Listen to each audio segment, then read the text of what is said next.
campagna viga sulla te casina amica, e te porta per i quartieri, a due sole non si vede, ma sarà per tutto resto, e sarà per le finestre, e capisco com'è bella la città e per le cenelle, com'è bella la città e per le cenelle, com'è bella la città e per le cenelle. Mi dispiace solamente che non coglie che sta gente si mortifica ogni giorno per una male che vedete, che non tiene coscienza, che non tiene rispetto, come fanno a pigliare sonno quando la sera rindoletta, quando la sera rindoletta,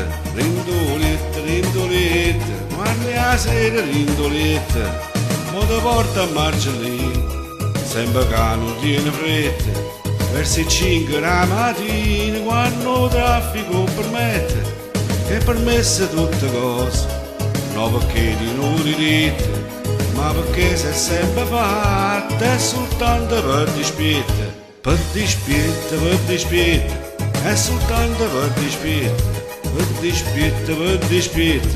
è soltanto per dispietta.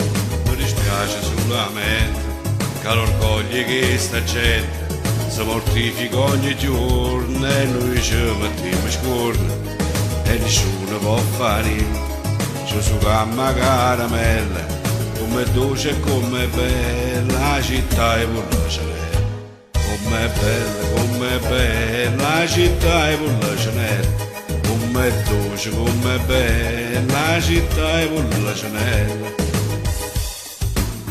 Eh sì, la città di Pulcinella è bella. Peccato che stiamo maltrattando poco troppo assai. È un peccato veramente. La più bella città. La città che ci invidia tutto il mondo. La città di Pulcinella. Come dolce, come bella la città di Pulcinella. Come dolce, come bella la città di Pulcinella.